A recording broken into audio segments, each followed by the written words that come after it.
اعوذ باللہ من الشیطان الرجیم بسم اللہ الرحمن الرحیم اللہم صلی علی محمد و علی آل محمد۔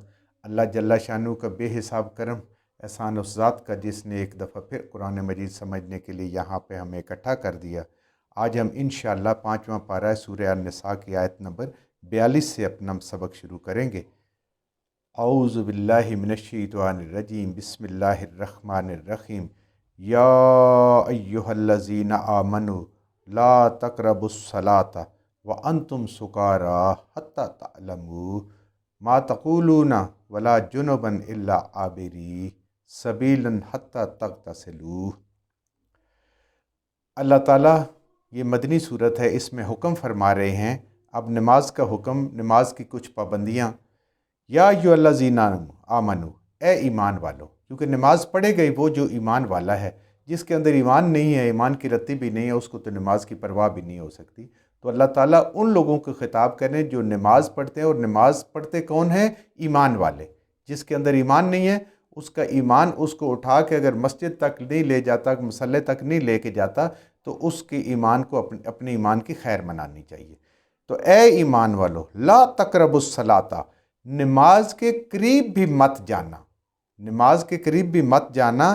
وَأَنْتُمْ سُكَارَىٰ، جب تم اپنے ہوش و حواس میں نے، سکارا کہتے ہیں سکرات، سکر کی حالت کہ جب انسان اپنے ہوش و حواس میں نہیں ہوتا، نہ وہ صحیح سن سکتا ہے، نہ وہ صحیح دیکھ سکتا ہے، اور نہ وہ صحیح بول سکتا ہے، اور نہ کچھ بات وہ سمجھ سکتا ہے۔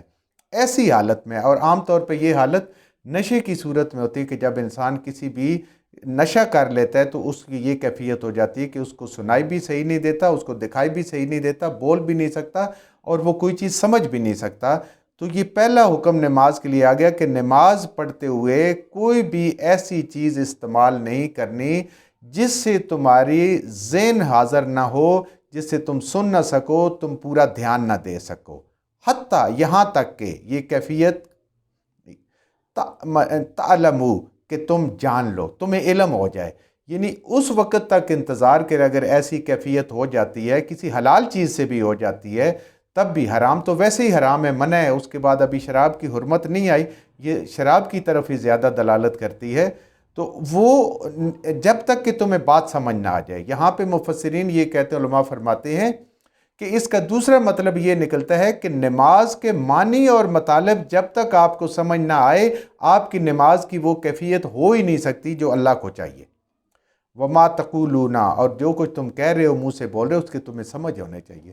اللہ کی تعریف کر رہے ہو، سورہ فاتحہ پڑھ رہے ہو، تسبیحات کر رہے ہو، اللہ سے دعائیں مانگ رہے ہو، یہ تمہیں پتہ ہونی چاہیے۔ وَلَا جُنُبًا إِلَّا عَابِرِي، اور نہ نماز کے پاس جاؤ کہ تب تم جنبی ہو، یعنی تمہیں غسل کی ضرورت ہے۔ إِلَّا عَابِرِ السَّبِيلِ، تم جب اس کے حالت میں ہو،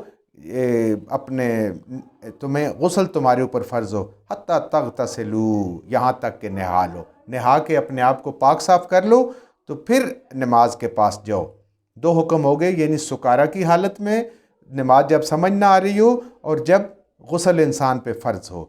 ان کنتم مرضی او علی سفر، اور جب تم مریض ہو، اگر بیمار ہو، او علی سفر، یا تم کسی سفر پہ ہو، او جاء احد منکم من الغائط، یا تم میں سے کوئی باتھ روم جائے، وہ جائے ضروری ہے بیت الخلاء میں سے ہو کے آئے، او لمستم النساء، یا کہ تم اپنی عورتوں کے پاس جاؤ، فلم تجدوا ماء، اور تمہارے پاس پانی نہ ہو۔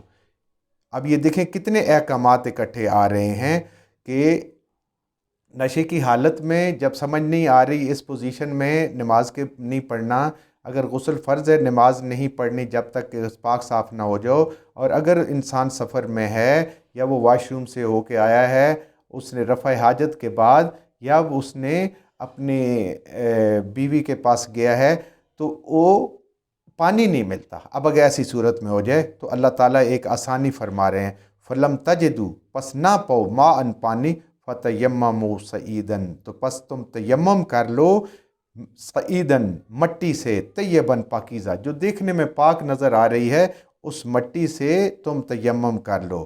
فامسحوا بوجوہکم، اب تیمم کا طریقہ ہے کہ اپنے چہروں کو مسح کر لو، اپنے چہروں پر مسح کر لو۔